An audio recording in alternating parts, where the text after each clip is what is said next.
You episode 12. I am stoked to be back on the mic right now. Took a little hiatus because there's going to be so much action before this merge. But here we are. This episode's going to release the same day as the merge, or it's going to be like a couple hours from, or maybe 12 hours from release. Yeah, it'll come out right on time. And just in case you forgot, this is trending down. Got myself Ethersole, Bender. Obviously, you know that by now, though. Welcome back, man. It's good to be back. Yeah, we hit a dozen episodes. A dozen, that's right. And I think we're like just catching our stride, so expect a lot more. Oh yeah, all the behind the scenes planning, all the little nuances that go into this, really starting to kick off. Right. I'm excited. Let's be real here. We're gonna enter the post-merge era, and that's what it's gonna be forever known as. And so, trending down is probably gonna take over the scene. But really, the market needed this episode, if I do say so myself. Yeah, I had people mentioning me on Twitter today saying, "Release an episode. We need it for Ethereum." And just so everyone is fully aware, I went 30x long at the start of this taping, which ETH was at 1590. So 30x long for the culture. We ride it until it's up at least 3-digit percent. At what point do we make a trading bot that trades when the recording starts? Honestly, probably right now. Just for the sheer entertainment aspect of it and see how it does. The only thing is we need to let somehow people know, because now it's like, okay, but at least I timestamped it with the ETH price. Right. Last time I think I just tweeted out like a GMX screenshot of the gains, but still, this is now on record. And who knows, by the time this goes out, maybe I'm liquidated, but probably not. Hopefully we're back at 2K ETH and nature is healed completely. Oh, that'd be so nice. I can't see it though. I woke up today to see the big red candles and was like, yeah, it kind of makes sense. Like people are hedging their bets in case the merge goes bad. Right. CPI number was a miss today, so everything just promptly nuked. I was livid because, I told you before the show, but had a nice setup. I basically long 1700 with some sizable leverage before I went to bed. And I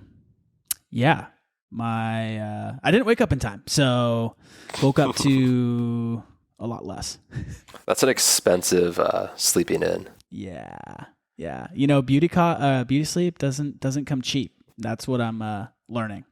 Yeah, I can't afford it yet. So, someday I'll understand that. Oh my God. I feel like half of Twitter knows your sleeping schedule. I know, and it's not good. Oh my God. I sent the tweets I see. They're like, hey, he's going to be up in a couple hours. I tweeted real early in the morning one time this week, and I got a bunch of replies being like, are you okay? Like something's going on. That's hilarious. I remember, I think it was DeGen Spartan would always change what time he tweeted GM, and just to like throw people off from his time zone. It was hilarious. I love it. It's the old Satoshi way. That's like the Satoshi lore of he would send messages from obscure hours. Right. Keep people on their toes. 100%. I feel like I should start like scheduling tweets now. I keep thinking about doing that. Like, I'll schedule a good morning so people don't think I have a degenerate sleep schedule. Right. And here we are again, tweeting good morning at like 2 p.m.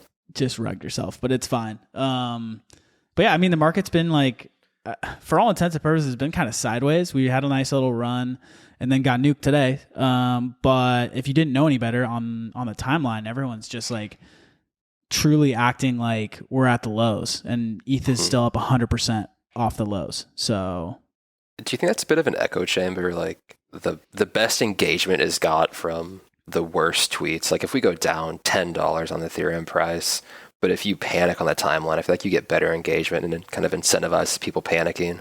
100%. I feel like the past, I don't even know, I would say like almost 6 months, but let's just say 4. Also, who cares? Have been like skewed. Bear doom posting just gets you like mad engagement. Yeah, it's wild. It's almost like one person did it for a valid reason and 1,000 people said, I can do that as a meme. Right. It's hard to say like, well, it's been down only. So yeah, I mean, it's warranted if you're going to come with something, I don't know, with some substance. But these days it's just like nonstop. Okay, the world is like literally going to blow up or some shit like that.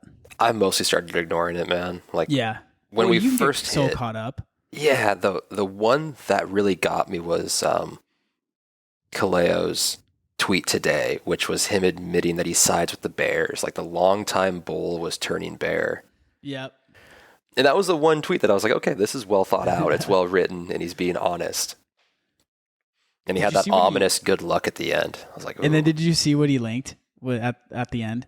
No. How he linked back to the last time he wrote a thread like that, and it marked the bottom.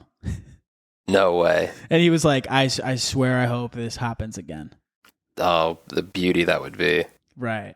But I mean, either way, price is price. If you're in this game for the long run, obviously like the day-to-day swings are something you're watching. But, the merge is bullish long term. I mean, the effect on supply, sure, it could take a little bit to fully take hold, especially with kind of the global environment we're in, if that doesn't start picking up. But in the long run, like, this is a huge event for Ethereum and crypto in general.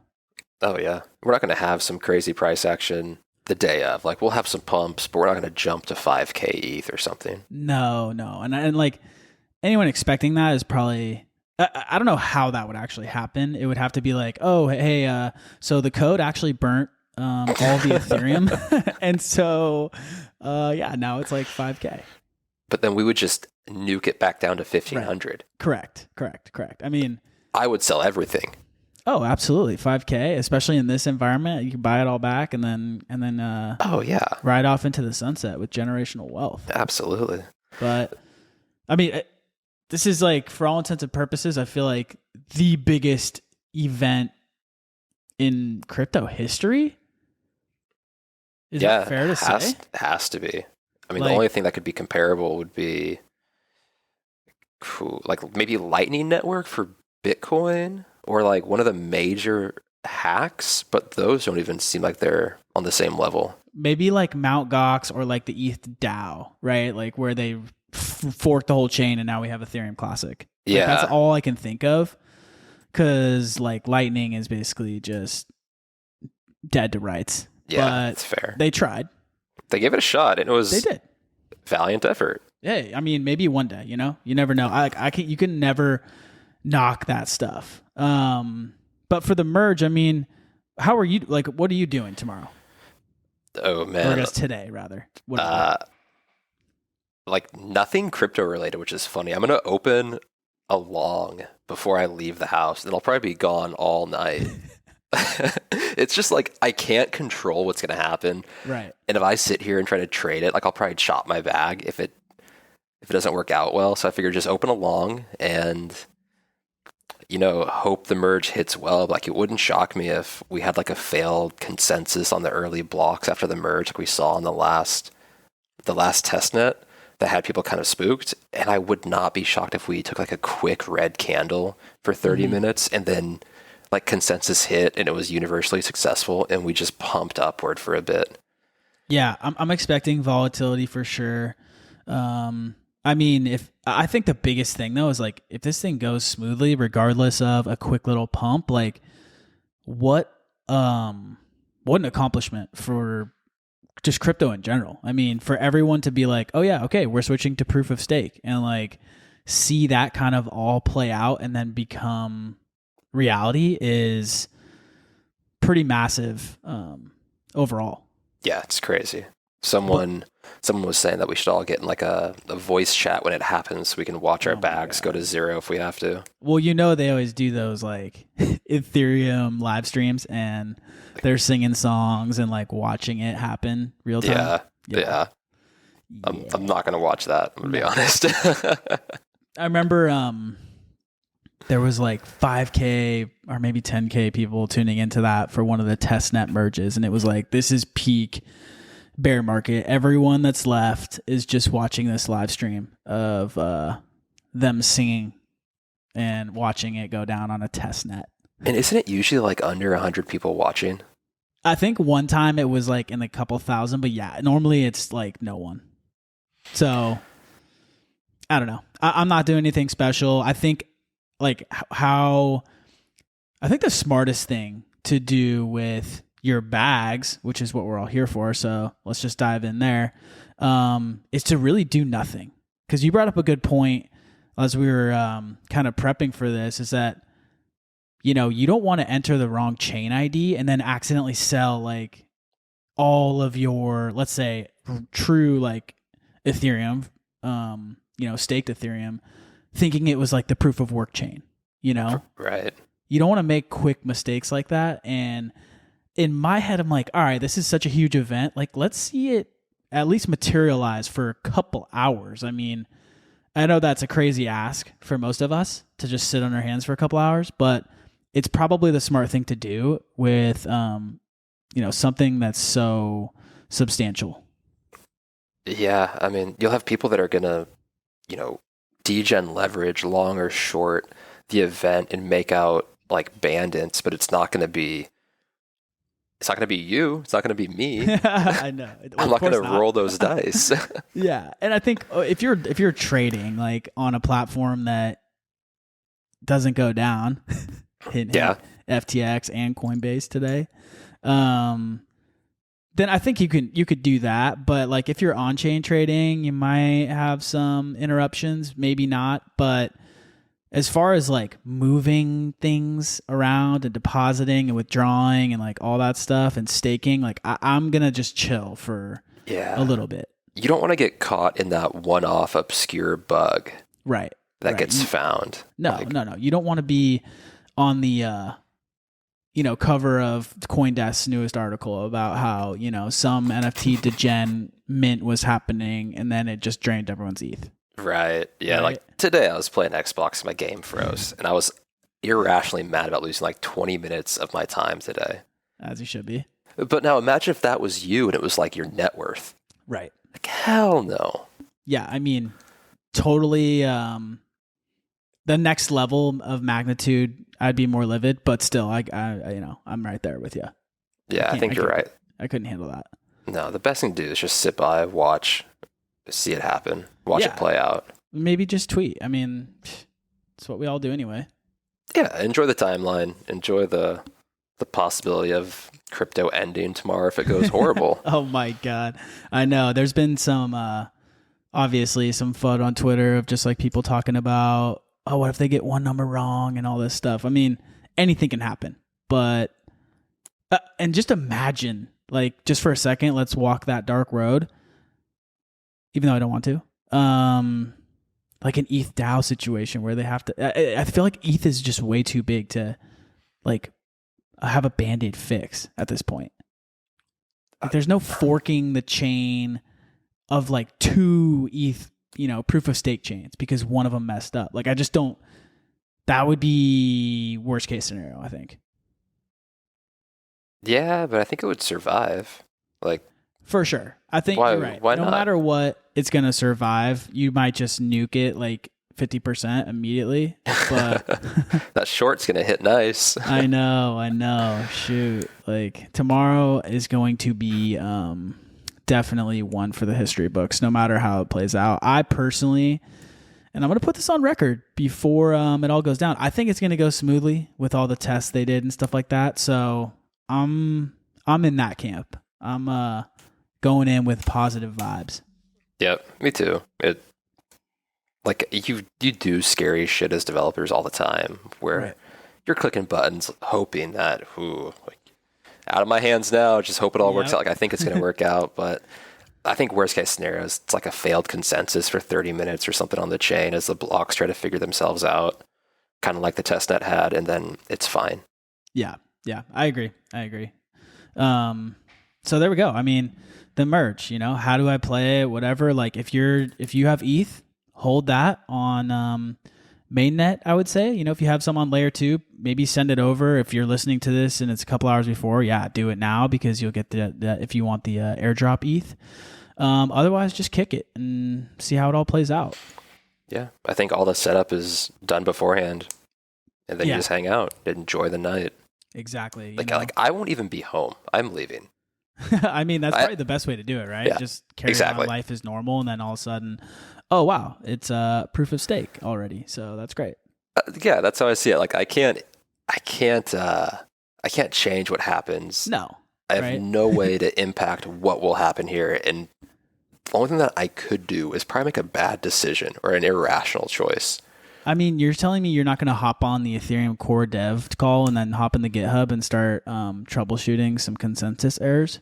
Start hitting the backspace button, man, and just start pushing commits until we're all at 0. Oh my God. I mean, even with the test nets, man, it's like there's always something like they're like, oh, it hit smoothly. And then I think we had a podcast where we covered that. And then like, maybe 15 minutes later, oh no, it's not like working correctly or whatever. I'm not technical, so chill out, reply guys. And then all of a sudden, oh, it's working, right? So like there's going to be, I imagine, some whipsaw reactions off the bat. Yeah, tomorrow's going to be mass FUD. I mean, just think about any launch, not even a hyped launch, just any launch of anything. And you have so many armchair quarterbacks or armchair developers that want to give their 2 cents, whether or not they know anything about it. And if that 2 cents has enough like fear behind it, it travels far. Like how many times did we see that Tether was going to break its peg?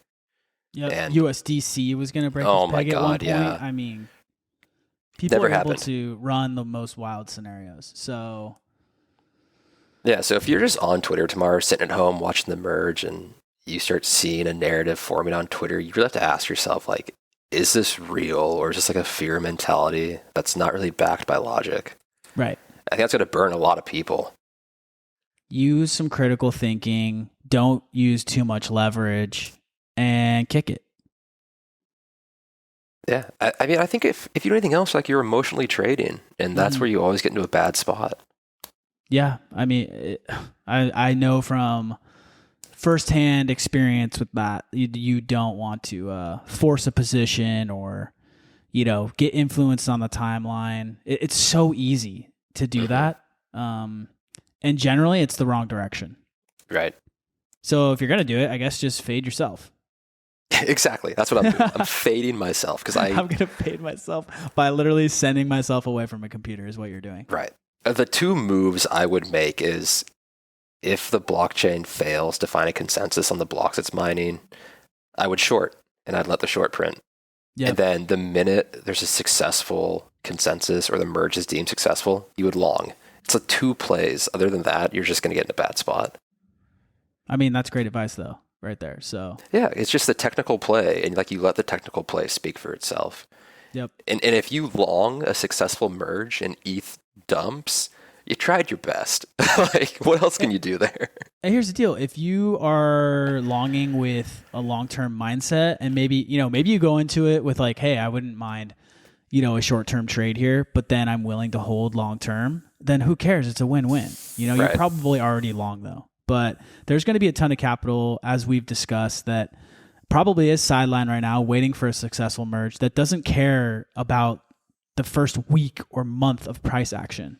This is a triple halving type event. The supply emissions are reducing by, what is it, like fucking 90% or something? I mean, it's going down significantly. So this isn't like just, an update. Like this is a huge thing. And over the long term, if ETH sustains its like base level of demand, I think the calculation is if Gwei is at 13.5, it's deflationary.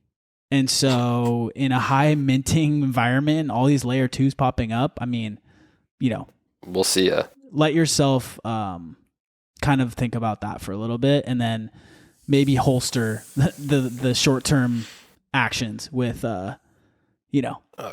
quick knee-jerk reaction type moves.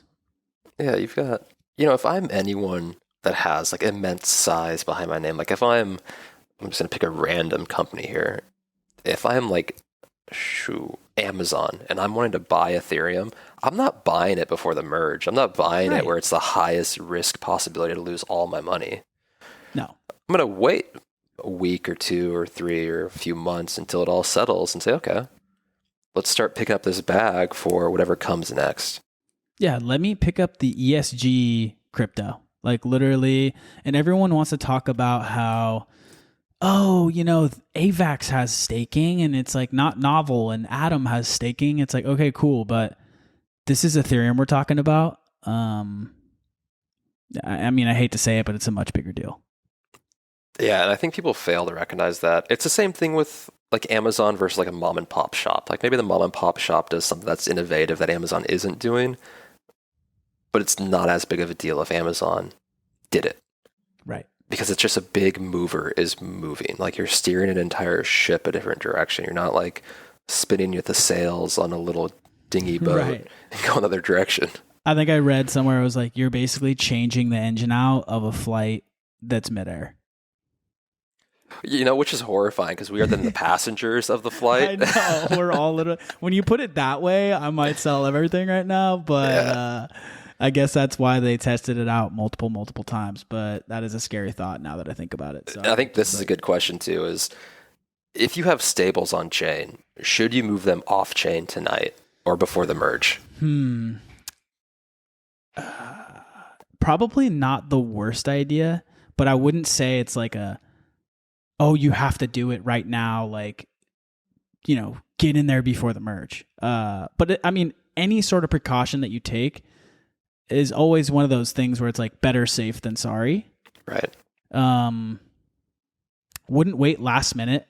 So if you didn't and you're listening to this after, like whatever. But again, I heard some people saying they're unstaking from, all the, protocols that they're staked in, et cetera. And it's like, that is probably next level management. I'm personally not doing that, but any sort of precaution you could take is probably viable, at least.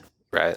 I think with stables too is if you don't have a plan for them in the next 48 hours and they're just sitting in a wallet, I'd probably pull them off because you can just put them back on chain.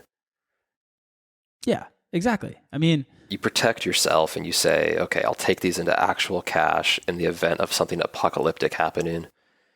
And then you just put them right back into stables afterwards when it's all settled. It literally takes 50 cents and all of, I would say, like 5 minutes maybe. I mean, that's being insanely generous, to pull them off chain if you wanted to take that precaution. So, and what are you going to miss out on? Like maybe 4 or 5 hours worth of yield if you're stable farming. So I don't see what the big deal would be to make that move. Right. But yeah, I mean, that's like kind of what I'm thinking for the merge. And, all in all, it's going to be good times. I think a lot of people are going to hop in voice chats. I'm sure there's going to be a lot of Twitter spaces, just people kind of hyped about, this next sort of era of Ethereum. And, you're going to have places like Fidelity and, all these big brokerages now hopefully offering ETH staking to all their customers. And when someone sees you can get 7 to 10% yield on an asset that you could, make some bullish cases for, I mean, that's a pretty good setup. Of course, in long term. Now, are you telling me that something like Fidelity is going to take user funds and let you buy ETH? They're going to go stake the ETH for you, tell you you're getting 7%. You're actually getting 10. They take 3, give you your 7. Absolutely. When they see the type of coin that Coinbase is going to be rolling in from that type of setup, there's no way they don't.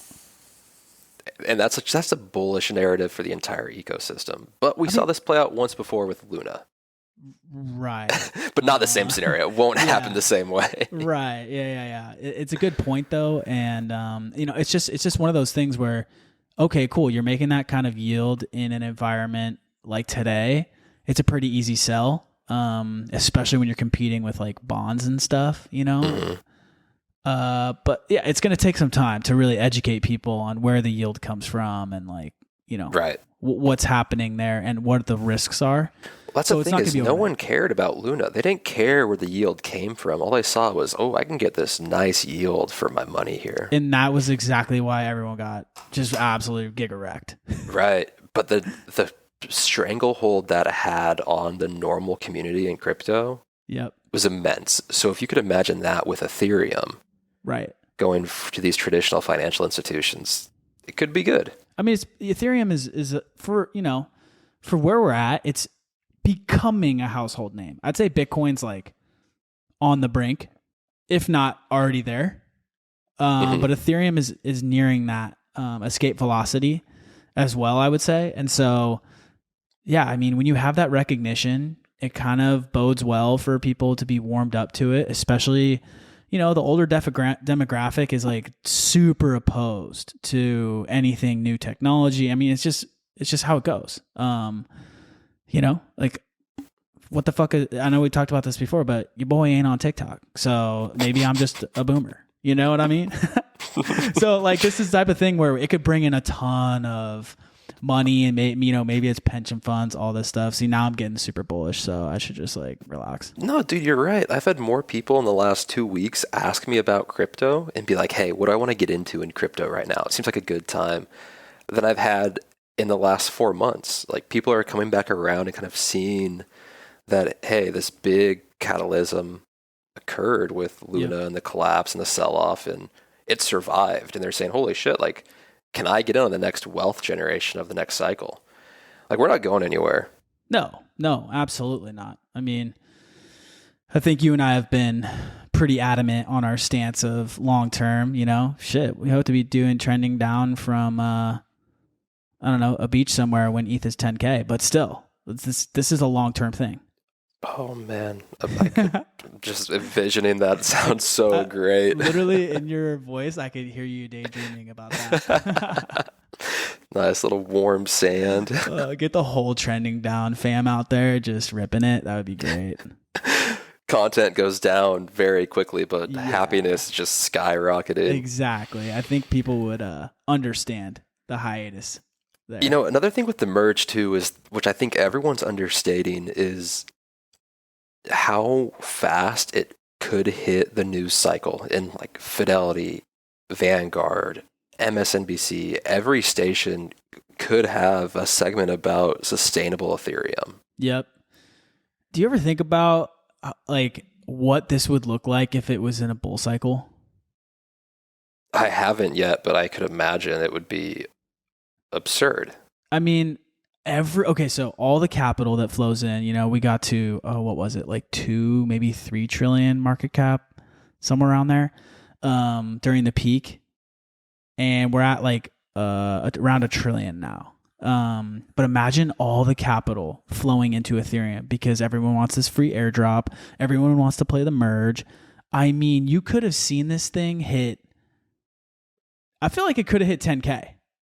Yeah. Right near there. I think that 10K would have been a psychological barrier, and you'd hit big resistance. There's another universe where they basically are about to hit 10K ETH right now. Oh yeah. I mean, imagine if the Luna collapse never happened, we'd probably be somewhere in the upper 2K range, maybe 3.1. Yeah, it was such a black swan event, and just sent everyone cascading down. There's so many outcomes that would have made this way different, but the fact that it's still happening, and I think we touched 2K again, pushed over it maybe, just a touch, it still bodes well for me.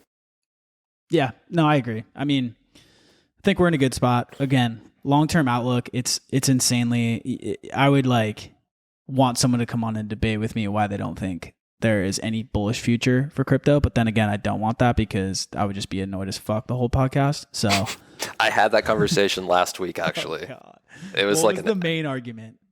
That the top is in that, we were in lockdown, risk on assets were the perfect thing when everyone was just stuck in their house and was given free money from their government to kind of survive when companies were shutting down, and all that free money had to go somewhere, and it wasn't to vacations or excess goods. It was just into the gambling machine.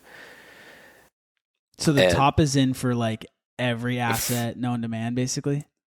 Yeah, essentially. Forever? That. Yeah. And I couldn't get behind it. It made sense to a degree of yeah, maybe, but I mean, think about all the old money that is just waiting to be transferred down to younger generations right now, and all younger generations care about is new tech, basically. Exactly. And that's what I was saying is you've got waves and waves and waves of people graduating college and high school every year, that are looking for their edge in the world. And, that edge used to be the internet, and the edge will soon become something else. And if that's the blockchain, then, we're far from the top.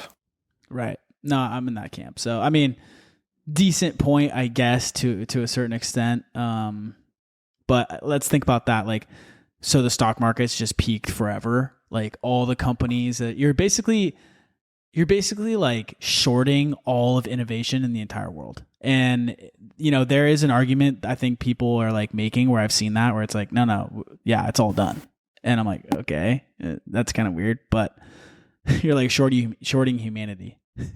Yeah, but if you go back and look at the historical timeline of the S&P 500 or the stock market as a whole, it's only gone up since the beginning. Exactly. Like, if it does have to go down at one point, you would assume it has to keep going up because that's what it's always done. And if it stops doing that, we're probably in a worse spot than we think, and we don't really care about crypto anymore. We care suddenly about will I survive? Migrating to Mars or something. I'm gonna die there too, man. Yeah, exactly. I'm heading to the nearest beach. Exactly. Catch me in the sand. Oh my god. I mean, outside of the merge, though, I feel like there's been a little drama over in NFT world that I super, super, super badly wanted to touch on last week, and think we could like dive into it now, unless we had any more finishing. I've got one last comment about coins in general. I follow the founder of a protocol on Instagram. It's one of the guys, like I said, a long time ago. I met him in Hawaii. And he posted a story today that he had just bought weed with cryptocurrency, and the future was here. And like, it was such a small Instagram story, but it had such a big impact on me because I was saying, like, holy shit, that's kind of a big deal. I wonder did he know what he bought it with? He held up he held up a card. He had a card in his hand that had a picture of like a lion on it. It wasn't Brave or anything like that. So I have no way of knowing what coin it was, but I can't help but imagine it ties back to like Visa and MasterCard trying to get crypto into 90 million stores. I mean, I'm all for it. Like, I mean, I feel like most places take crypto, but then to have it be super accessible instead of like, oh, you got to sign up for this like random third-party service to like transfer it. Like, there's going to be a day where it's super seamless, Yeah, and I will keep going back to like whenever you buy something on your phone, like say you're playing like a mobile game or you're ordering something off Instagram because you fell for the targeted ad because you're someone like me and you just love buying things and you're very weak-willed. Mm-hmm. But like when you hit the checkout button, like behind the scene is all the payment provider stuff happening, and that could be crypto and you would never know. Exactly. The user experience is still the exact same. Mm-hmm. And like we can get there, it's just a matter of when. Yeah, I mean, it's still infant stages, like we said. So I remain bullish, damn it. So do I. Long-term bullish. There's no way you can convince me otherwise. Short-term, don't really care, but I'm stoked to accumulate at this level for such a crazy event that's happening for Ethereum. Right. And worst-case scenario is I'm right back where I started, which that's not the worst outcome. I mean, worst case scenario with some dope stories, and we just like kind of move on from there. Exactly. We'd start the podcast about gaming or something. Yeah, but like you're gonna survive. Like you lived through a crazy moment in time, and you had it all and lost it all. Which like maybe you can overcome that, but probably not. But either way, like right back where you started 5 years ago. And let's be real, it's going to 30K. So I actually saw a price target of 60K, and so that's what I'm going with. Did they say when? Was it possibly next month or? Maybe 10 years. I would still take that though. If we hit 60K, just hypothetically, by the end of the year, is there anyone left on crypto Twitter? Or did everyone sell everything and bounce? Oh, we hopefully unloaded all the bags onto whoever was buying them at 60K ETH. Yeah, I don't know who that would be, but good luck to them. I'll see you later. Just a Bored Ape going for like $1 billion. Take it. Pico, you know what? Pico Take it for top. 800 million. Right? I mean, shit, I'm out. Exactly. So let's move into the NFT drama. Let's do it. Which I think I mean, the big NFT event was Utes, which is still one of the weirdest words for me to say out loud. Yep. And I'm not comfortable saying it yet. But it was the big thing. Like, you had every celebrity you could imagine somehow getting this Ute list, and a lot of those celebrities never publicly minted. Oh, wow. Okay, so because the last episode we talked about how people were getting, it was a whole Twitter charade, and they posted, so-and-so got the whitelist, so-and-so got the whitelist, and it was like this ongoing thing. We covered that all last time, so if you want to hear about it, go there. But then they had the mint. What was it, about a week ago? Yeah, I think it was almost exactly a week ago, like on a Monday or Sunday of last week. Everyone was like banking on Solana, just shitting the bed. Oh my God, yeah. You had so much FUD on the timeline about, when will the blockchain go down? Like, how long will it take Sol to crash? X, Y, and Z. You just had everybody kind of armchair quarterbacking the mint.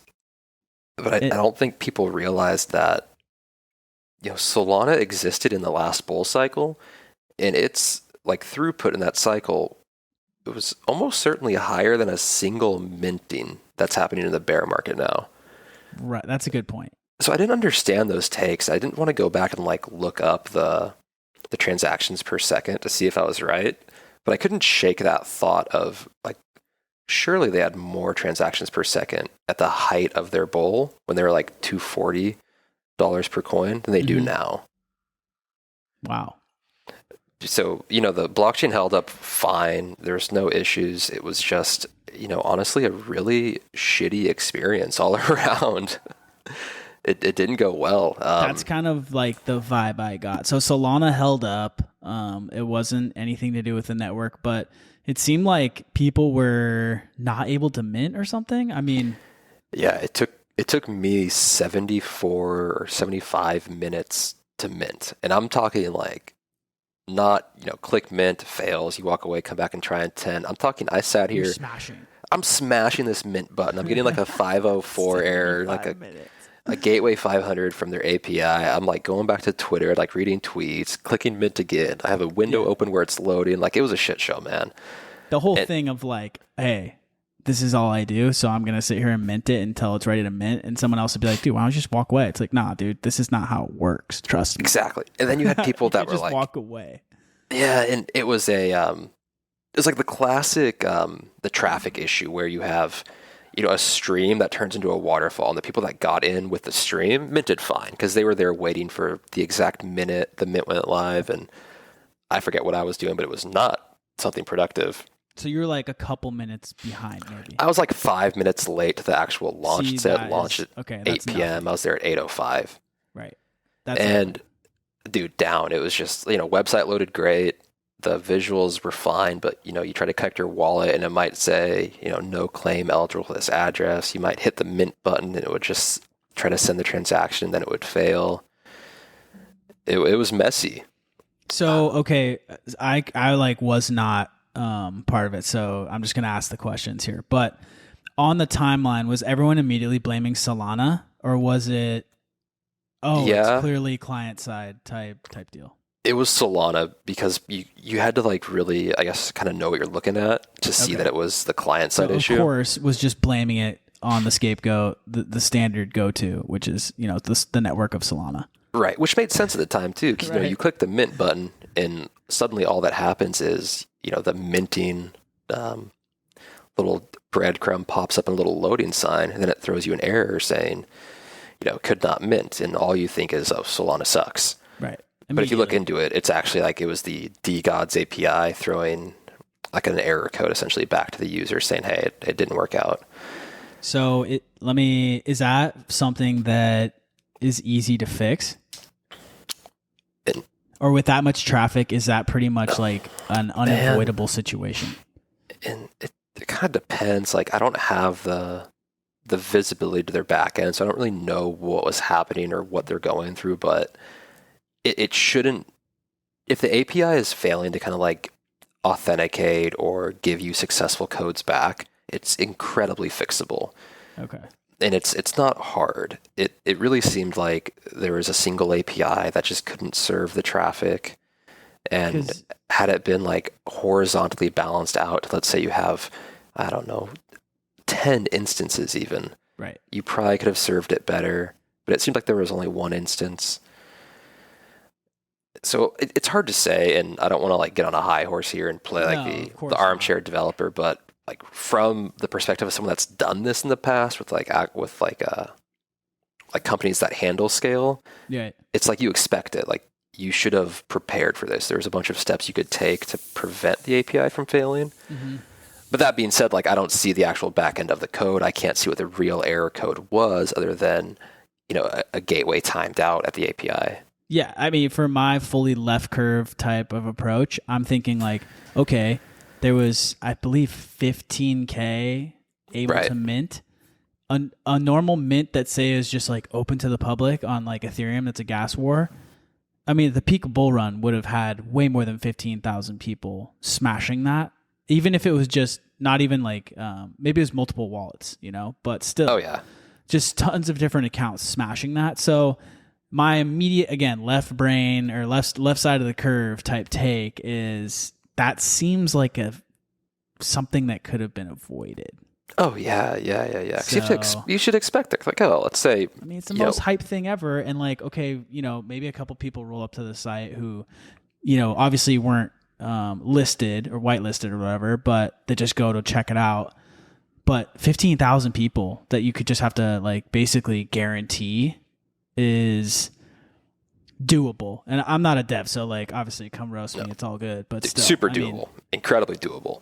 For the amount of hype and stuff, you feel like that would have been cleared up. So anyway, I caught the gist. It took people a long time to make this. Right? It was arduous. You had the point where people would go to sleep and say, I'll do it in the morning. You had like, I think 15 hours to do it.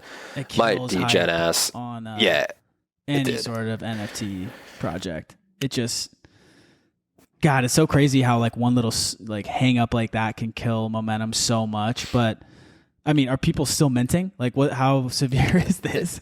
I think it took about, I want to say 24-ish hours to get the whole thing minted out. It's hard to tell on Solana because nothing works. The block explorers don't work and all that stuff. So it's hard to get a correct read. Dude, right? Yeah, like Magic Eden said 2K were minted. I think like the block explorer said 1K was minted, and then somewhere else said 8K. And then thank God someone made their own custom website that had the actual numbers, and I have no idea how they were getting them and why Solana themselves couldn't get them. Yeah. But yeah, I think it took about 24 hours to get the whole collection minted out. But there was a lot of missteps along the way too, where one of the options for the mint was either you minted through the whitelist spot you were given, or you owned a DGOD and you could use that DGOD to claim a Ute. Mm-hmm. But they being the DGOD's team didn't create any sort of utility that lets you check whether a DGOD has been used to claim a Ute or not yet. Ooh. Right, so you're just going off the idea that, okay, DGODs were at a 600 SOL floor, and now this one's listed at a 350 SOL. So it's probably been used to claim. But if you're like a sneaky individual, you might use it to claim and then list it for 600, and there's no way to tell that one has already been used to claim a Ute. And people were buying these DGODs and trying to claim their Ute and finding out that they can't do it. Wow. And so that's where my mind immediately went. I'm like, okay, sick. I'm like literally listing it for 600, even though I already claimed it, because duh. And that's all. The only differentiator people had to go off of was like, oh, this one's listed for 600, so it must still have a claim. Right. There's no other way to figure it out. That is such a, okay. So on one side of the coin, you could say, yeah, they took that risk on by buying it. But like having no way to check is just, that sucks for everyone involved. The team should have definitely had that covered, but like imagine the buyer, dude. I would be livid. But again, you had no way to check, so you buying it was you taking on that risk. But it's just a shitty situation to put your community in. Yeah, it was a huge miss, and they wanted to. I think when you claimed your Ute, it changed the metadata of the DGOD so it would show it properly in the in OpenSea or Magic Eden. Yeah. which is like a noble thought, but you didn't have the foresight to say there's going to be some lag there. And maybe they don't update the metadata right away. And maybe there's a cache that has to be broken and just get broken until like every hour or something. Mm-hmm. So it kind of like indicated to me that there wasn't a whole lot of technical foresight that happened from their team for the mint. So, I mean, you know, and like for people who may not know, these type of things, this is something that's, you know, this happens, but you create like a little website that you can plug the ID in of whatever the NFT is and check if it's been claimed. So it's a pretty easy fix in the industry.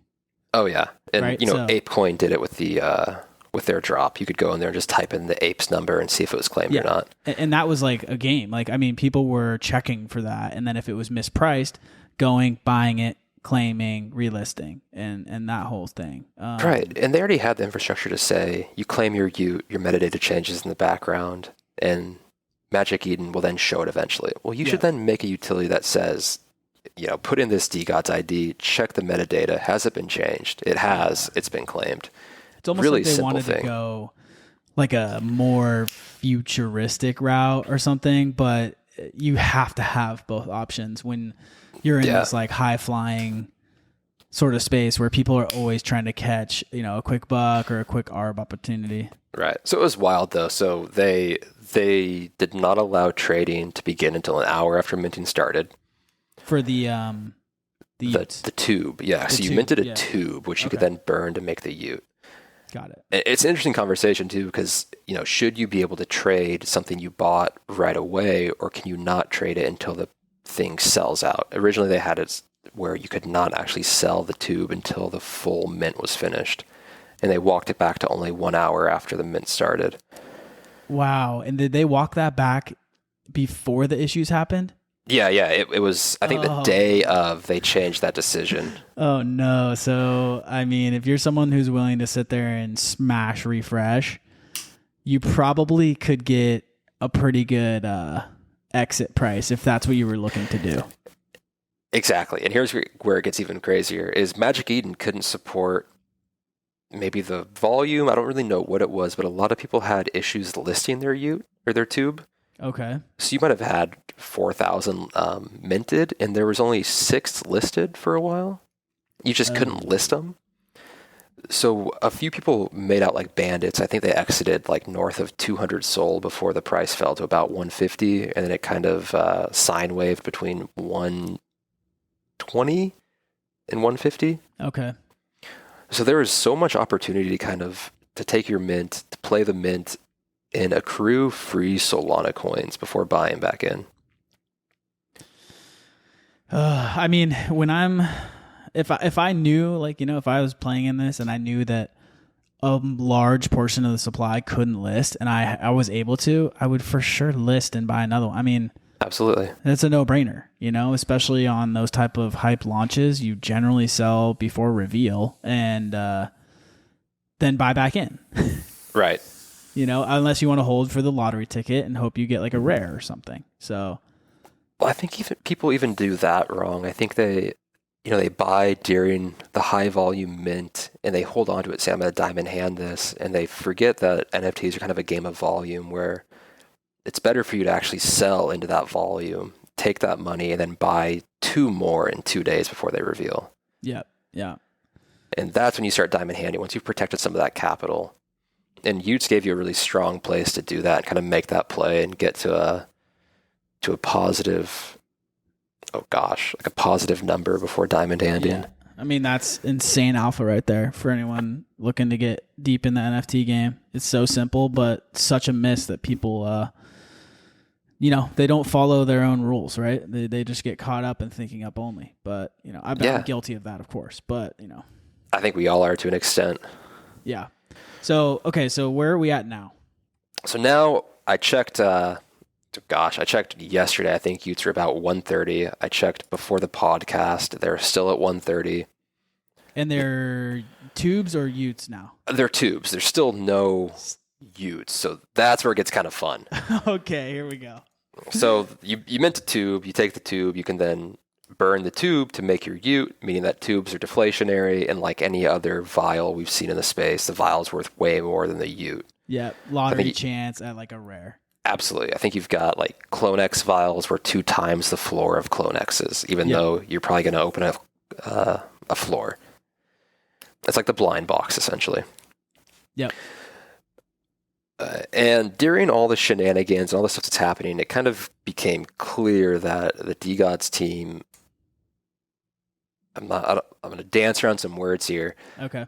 They might not have learned what they thought they learned from their first launch and repeated some of the same mistakes. And when that happened, I was pretty confident we were going to see an art delay. And like, I was like, I'm not sure we'll actually see art from these guys in a long time. And, 2 days goes by and they said that the reveal will be at some undisclosed time in September. And all that said to me was, we didn't have our shit ready before this mint started. Wow. So there's no art. There's no feasible timeline for when you can burn your tube. There's no real roadmap, which is fine, but there didn't really seem like there was a huge plan either, outside of trying to engineer the perfect NFT community, which was Frank's goal. And Frank is the founder of DGods. Right. And, you got to give them credit. They've got a ton of hype. Everyone was stoked for this. It reached parts of, socials and stuff like that probably aren't super involved in NFTs, at least not Solana. And now people are moving to Solana just for this type of ecosystem. But I mean, where's the art, man? I expected to see these Utes all over my timeline by now. I did too. And, they were pumping it up that we have the best art in all of NFTs and, this, that, and the third, which, I kind of doubt. I'm kind of a heretic at this point where I've been burned enough times by what I watched in this launch that I'm not keen on believing anything at face value anymore. But, 2-3 hours after Utes minted, someone cloned all the art from somewhere, took the Bored Ape traits and made Utes on Ethereum. Which, before of course, the OG ones actually even reveal. Yeah, the derivatives are already coming out with the art that had been shown. So people got real clever. You had every flavor of Utes on Ethereum already. Wow. I mean, so at this point, it's basically everyone who's minted this tube, which I'm shocked the floor price is actually holding up so well. I am too. With 15K supply, it opened at first sales were around 200, 210 SOL maybe, dropped down to 150 real fast, and it really hung out there. And so that's about what, like at 130 SOL floor, it's like what, 2 point something Ethereum? God, it depends what Solana's price is right now. Last I saw it was 38. It's back at 34. Okay, so yeah, it's about 4,500. Okay, so yeah, maybe just south of there. Almost 3 ETH. Yeah, and not bad. I think it cost, let's see, you had to spend 375 dust to mint. Dust is the token that emits from a DGod when you stake them, and I think dust was about $3 around the mint time. So it cost about $1,000, maybe north of that, and your instant profit was around 3,000. Not bad. So at current prices, you basically netted like 2 ETH off of that, and it's holding steady, but we're still just like in limbo for this art reveal. And there's no set date. It's basically sometime just in September. Right. And I think at this point, if you're holding a tube, you don't really care either. Like, I don't personally care what the art looks like. My only thought is that the tubes will be worth more than the Utes, because of the notion of a blind box where you may get anything from it. Yeah. We've been seeing that play out in the ecosystem right now with like Rangas and stuff like that. Right. And I don't know how, Frank has said he wants to change that. He wants to punish the holders that try to hold their tube, which seems backwards to me because I wouldn't want to punish anyone in the ecosystem that bought anything from me. Yeah. But I'm curious how that plays out. You can kind of maybe understand, but because people would just like buy a fuck ton of tubes and then hold them forever type deal, and he probably wants to see all the art revealed. But not like it's tough to just put people out like that. Especially, you've seen it how it play out with the Bored Apes and the serums. Like, it's a good design, right? So. And we spotted that immediately. The Right. minute we knew that serums were burned to make a Bored Ape, it was like, okay, serums are deflationary. It's the only NFT that's deflationary right now. Yep. I think we were telling people, just hold your serums, hold the serums. Yeah, and especially because it was one of those things of like, it was such a novel design, and immediately it was like, okay, wait, do I get to keep this and then keep that? Or like, how does it work? Just kind of like how we were talking with the merge. Maybe it's best you just chill and see how it plays out for a little bit, even though I know it's an excitement of like, oh, let me do this, let me rush to it. But sometimes it's better just to take a second. It's spot on, and that seems to be always be the right move. Yeah. I've never been burned taking an extra minute unless it's with, not closing your leverage long before you die. That's your alarm's fault, right? Not really your fault. Yeah, exactly. We'll go ahead and deflect blame there. So, I mean, okay, this team is, they've been truly hyping themselves on Twitter. How's the PR looking right now? Is everyone pissed? Are they like deflecting blame? I mean, are they still like seen as in a good light? I mean, you know how it goes with NFT communities. They'll ride or die till the end. Right. D-gods are riding and dying. Anyone that really believes in Utes they're going to go to war for these people, which is, I guess, the right thing to do if you're part of that community. Mm-hmm. But it fell off quick. It went from 3 days out, 4 days out from the mint. It's all you saw on the timeline to the next day they're gone because there was no art. So there was no more chatter about it. And it almost felt like they were kind of over. I think Frank took a break from Twitter for a day or two after the launch, and they said they're going to look. They said they're going to turn internal and try to fix a lot of the issues they had. And what really rubbed me the wrong way was, I forget who was on the team, but they came out and said, we never were really good at launches, and the D-Gods launch went the exact same way. And I read that and was like, you really learned nothing, did you? Like, yeah. And you just admitted it. Dumb to admit that. Right. Even if it's true, like I'm all for taking ownership, but to say that it went the exact same way and had the same downfalls as the first one, it's like, okay, so mind blowing. How would you not at least take a little bit to learn? I mean, an outsider in the sense of like, I'm not super, super, super deep NFTs, but enough. I don't get how you don't have art like fully ready. I mean, I feel like that's the main thing, man. I just want to see my creation all over the timeline. Right. Immediately. Like that's the hype right there. Especially, I don't know. So that's just kind of my take on it. Same point, man. Like if you're minting and you don't have art ready, you probably shouldn't be minting. It's really simple. Those rares blow up. Everyone's like, now you're waiting till some random time in September to see like the sick art. I'm sure when it does reveal, it'll be all over the timeline, but still that hype is so hard to, it's like lightning doesn't strike twice type of deal. And they have to rebuild the hype now too. Right. They can't piggyback it. All that hype on Twitter, man. It was like months of people just getting called out for, hey, you want a whitelist, you want a whitelist. Right. Like, it was every day. And it was a cool way to do it. It was kind of novel. I'd never seen something like that. And then, to have that happen is just not ideal. Mm-mm. And there are some silver linings, it's like it is the biggest thing on Solana. So they are the Bored Apes of Solana, essentially. Yeah. They got ride or dies, right. Again, and Utes. Good leadership too. So. Yeah. And people almost deified them. It kind of came back to, you never want to be the main character on Twitter. And they kind of became that. And they got the side effects of that. Yep. As long as you can catch it before a complete catastrophe blow up, you can salvage it, but it is tough to reverse if it gets to that point. Yeah. So like, art not revealing, you kind of have one chance to now get them out revealed in like a solid way. Mm-hmm. Not saying like if that didn't happen, they would tank and they would be done, but there is an argument for that. Right. And the nice part about the Utes is that they look good from the previews, whereas the D-Gods like are kind of ugly.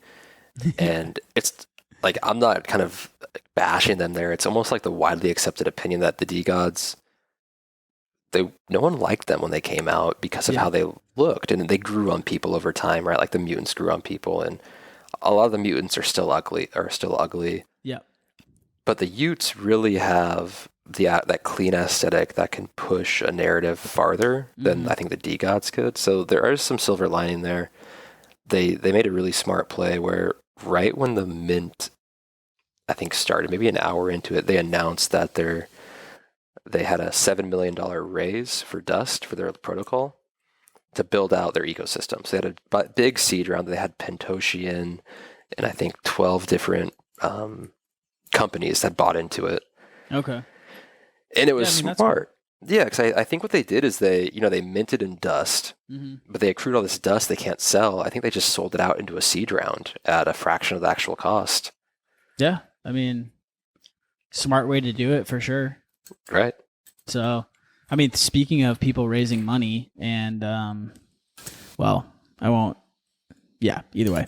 Doodles came out. What was it like? They had like 3 months or 2 months since their last tweet. $54 million raise at a $700 million evaluation or something. Was that it? Yeah. But this was released. If you go back to our NFT NYC episode, we talked about this. Right. It's old news. I think that was pointed out on the timeline today too. Yeah. So, everyone's been roasting them for like, hey, where'd the team go? Haven't seen a tweet in X amount of days, like calling it out every single day. They finally do. And it's like news that they already shared. Now, could it have closed like today? Yeah. But that's something everyone knew. So, and then it just sparked this whole conversation around how if you hold an NFT, you're a customer, not an investor, and you are the product. Oh yeah. And I saw that narrative start forming on the timeline today. Oh man, that went off. Like people get really heated about that. But that's kind of what you are. Like how much shit has Yuga Labs sold to people? A ton. Right. I mean, these VCs are investing because these companies, Yuga, whatever, D-Gods, Doodles, have your attention. That's what's valuable. They have the holder's attention and you're willing to spend X amount of money. So it's not wrong in a sense. It's spot on. It's, when NFTs started blowing up around the time when I think Bored Apes were like 3 or 4 ETH, I talked to a guy that works in retail. He's high up in retail, and I was explaining to him how NFTs work and the whole system around it. And I shit you not, he goes, "You're telling me you sell people an NFT, and then you have a captive audience that you sell things to continually. And every time that NFT trades hands, you get a percentage of the sale." And I was like, "Yeah." And he said, "This is crazy." He said, "It's the most revolutionary money machine I've ever heard of." And this is a guy that's lived his whole life in retail companies. That's the whole purpose for them is to sell merchandise. I mean, it's a reality that a lot of people don't want to swallow because they think oh, I'm in this club, I'm an investor with them. But equity is never the same as even tokens. So, I mean, the NFTs are even another layer past that. Which, I mean, you could actually argue they're the same layer as a token. But when they launch a token as well, it's 2 layers. Right. That's just kind of how it works, man. And I'm not mad about it. If I buy a crypto dick butt and they want to sell me merchandise, dope. I don't have to buy it. Yeah, exactly. And honestly, if these raises bring awareness and grow the brand, it could pay dividends back to a holder, So it's not a complete one-way relationship, but you have to realize that, you are buying into a community. Every time they launch merch, you're buying more of that. I mean, you are the customer. Absolutely. And that's okay. Yeah. I don't think there's anything wrong with it. I mean, shit, look at Starbucks. They're out here launching NFTs. Yeah. And people are heated. People hate it. People hate it, and it's on Polygon, which is hilarious because, I mean, I don't think anyone uses Polygon for NFTs. No, it caught not at all. A tiny wave, I want to say. GameFi really tried to push Polygon, and they tried. I think they're still trying, but it's just not been successful yet.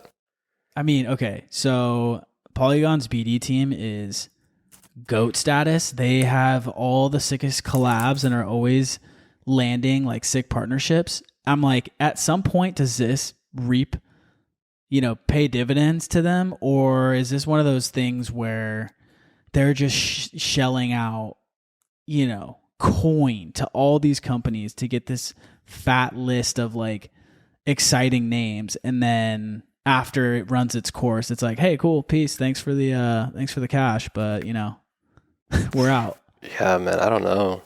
I don't know how it ends up playing out, but they are seriously everywhere. When I saw the Starbucks news hit the timeline, my first thought was what you said about NFT NYC, about how Polygon was everywhere. I didn't even read the article yet, and I was like, I bet this is on Polygon. Dude, any major brand that comes out, you can literally expect it to be Polygon. It's wild. Yeah. So why is my Matic back not packing? I know. Pumping. I know. I mean, I'm seeing people out there talking about, why are you not buying Matic? This, that, the other. I'm like, I don't know. I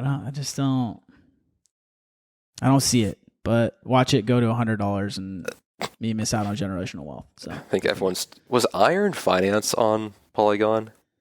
Is that where that happened? Oh god. The Mark Cuban Iron Finance debacle, and that was a huge bank run. I want to say it was.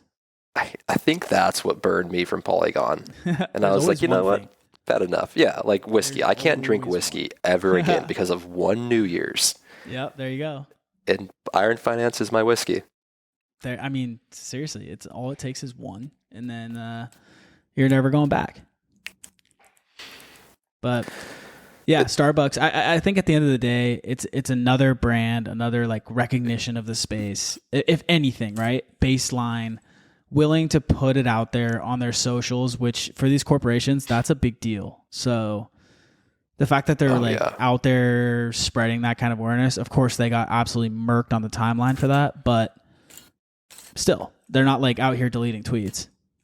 Which is wild. Like, who cares? Yeah. That's what I just don't understand that. Like, if Nike were to launch something that I hate, like I hate minivans. I don't know why I hate minivans. But if Nike launched a minivan line, I'm not going to go like bash Nike. I don't need to buy the minivan. Exactly. Like, it all comes back to, I don't need to be a consumer of that thing.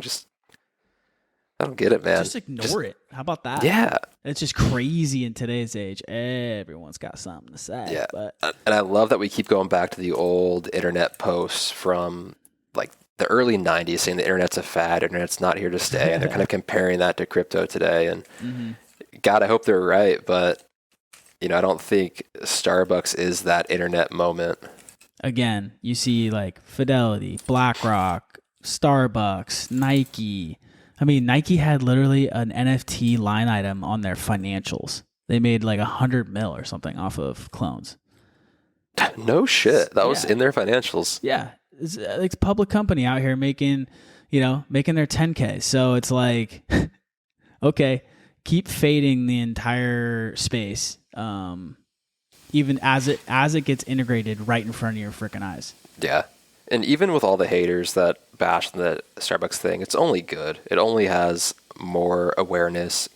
Right. And if it turns one person onto crypto that says, hey, maybe this is here to stay, it did a positive thing to the ecosystem.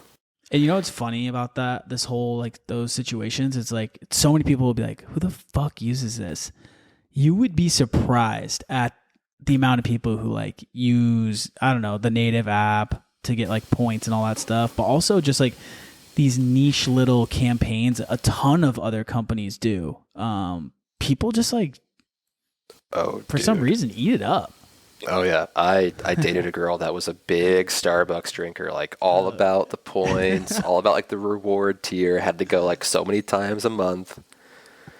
I read today that they have $1.6 billion in cash circulated in their rewards program on like gift cards and stuff. I mean, yeah, that's nothing to scoff at.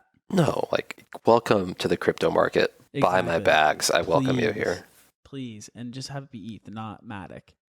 Exactly. Yeah. Is that too much to ask? I mean, switch over to Arbitrum. It might be too much to ask. Probably is. But GMX, maybe? Buy some GMX? I mean, did you? Okay, so today they had, or I guess it'd be yesterday now, but they had over 1 million in fees in one day. Is this again? Or no? Is Yeah, this the second day? The second highest, which was like less than a week ago, was 870K in a day. Wow. Now it's 1 million. I mean, so then that updates like it's like a rolling fees that pay out retroactively. Mm-hmm. And so right now GLP, which is like the LP providers, the people who provide the liquidity for these people to trade with, are earning 38.7% in pure Ethereum. Holy shit. If you're staking GMX, yeah, that, and so it pays out, like I said, the retroactive fees in arrears, rather. Duh. It pays out in arrears. And so, the next week, if it's all $1 million every day, like sustained, it fluctuates, of course.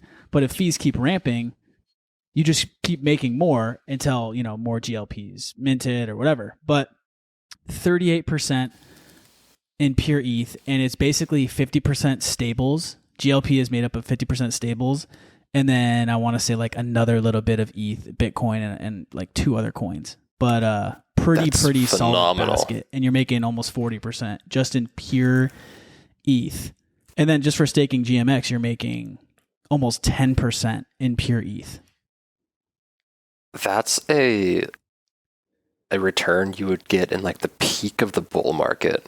I mean, people are out here, and those are off fees. People are out here being like, oh, I'm here in this space. I'm researching daily, waiting for that one protocol to finally take off and have users and have fees generating and like revenue. And it's like, okay, what are you waiting for? I mean, GMX is at over 100,000 users.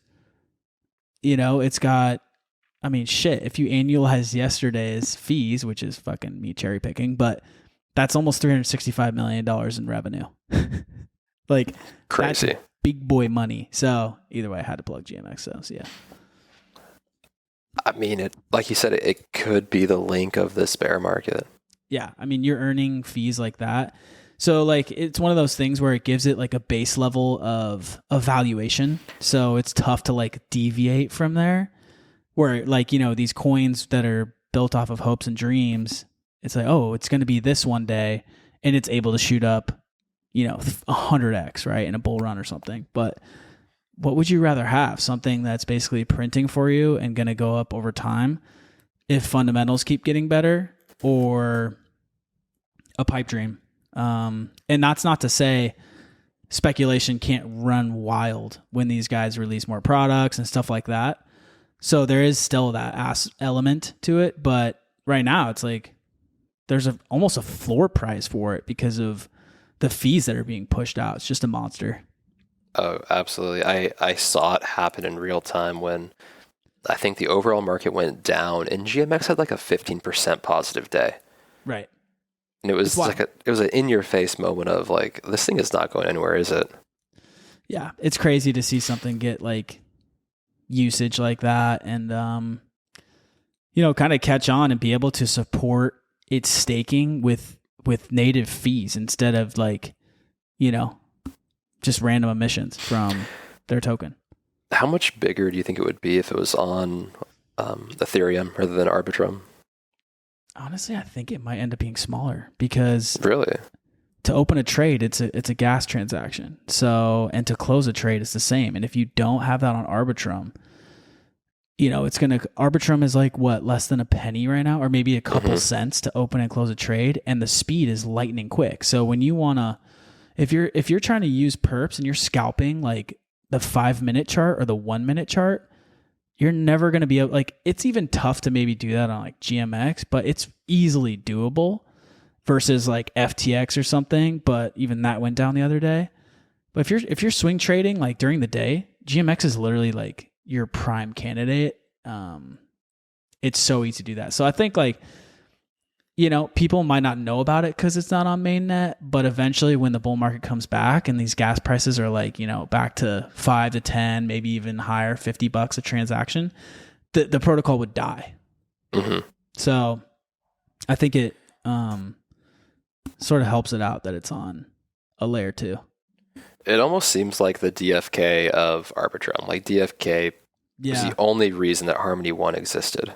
Yeah. I mean, it's carrying Arbitrum right now. Like, there's just so much being built around it, though, that makes it exciting. And I mean, shit. Like, DFK had crazy Ponzonomics with their token and staking and like all that type of stuff. When you look at the fees that are being generated from actual people trading, like users, it's hard to argue that something like that could happen again. But if it did, shit, I wouldn't mind the run up.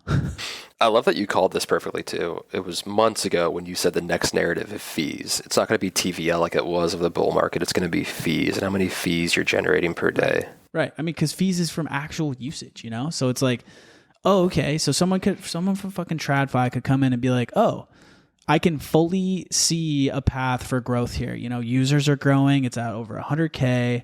Not like concurrently. I think it's like around 5 to 7K unique users a day, but still for an Ethereum app, like it's pretty good.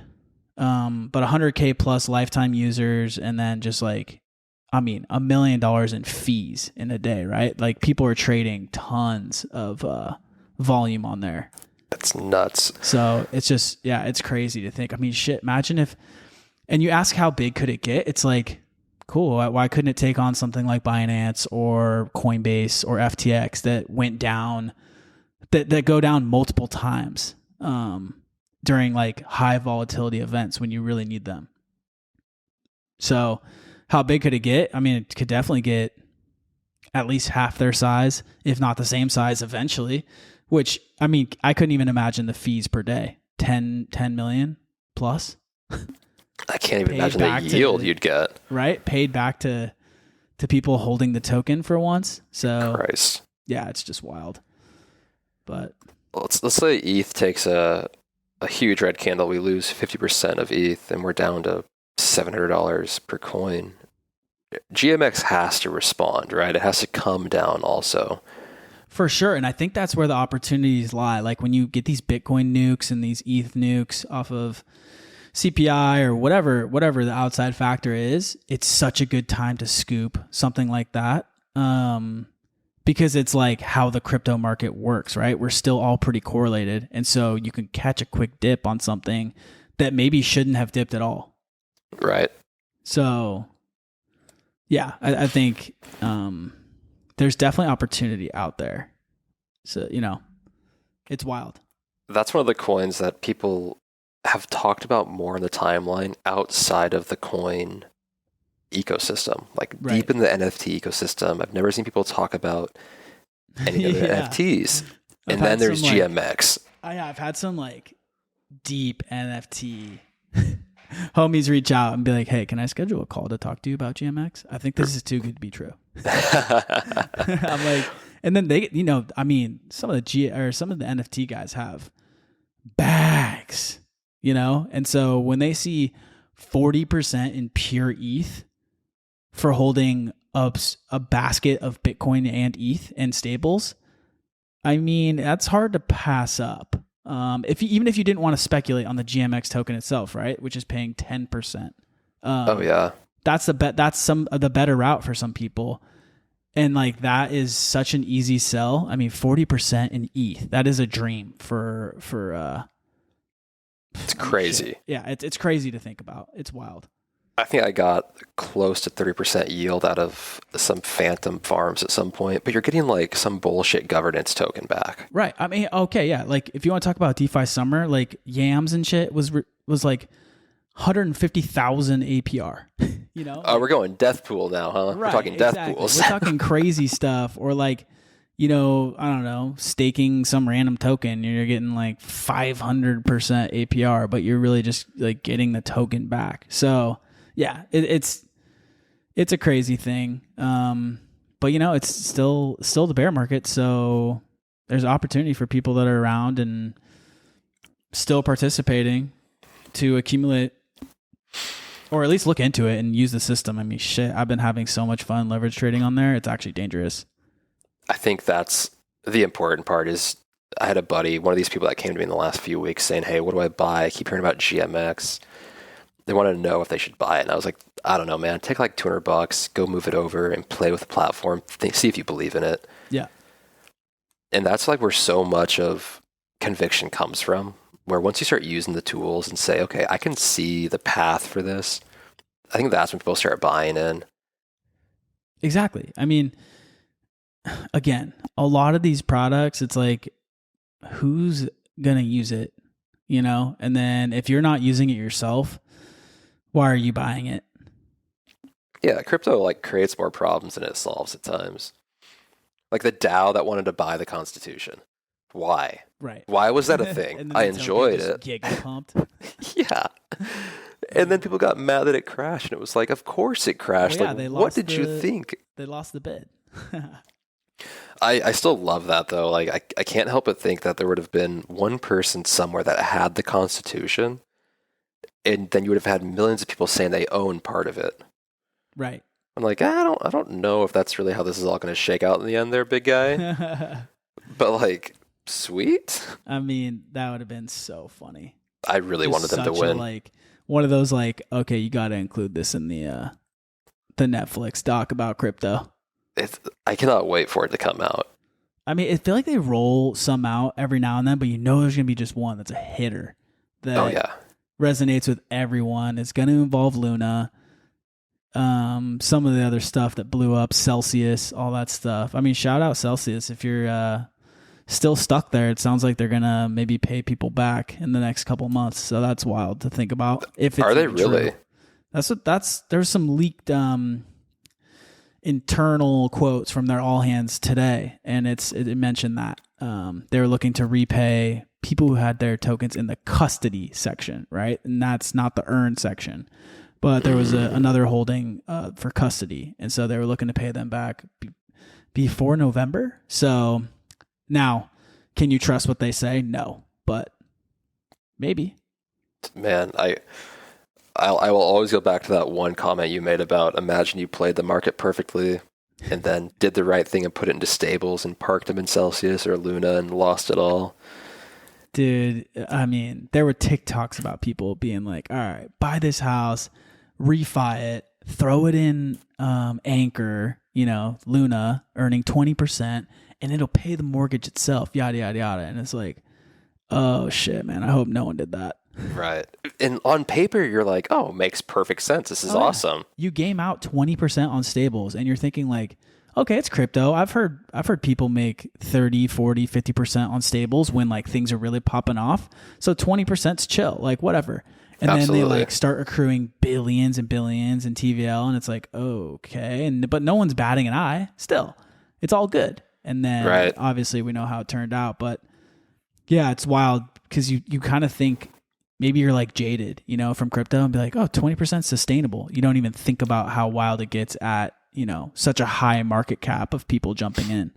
See, I think you and I are the other direction of jaded because we were in the Curve stablecoin pools and Magic Internet money shit started going down with Danny. And that's when we were like, all right, it's time to pull it out, like getting out of this ecosystem just in case something explodes. No, it was like, I'm not even touching. And like bridging and all that shit over to Luna at the time, I was like, nah, I'm too lazy to do that for 20%. I still think some of like the Curve safer stuff was like, 15 to 18. So I was like, it's not worth it.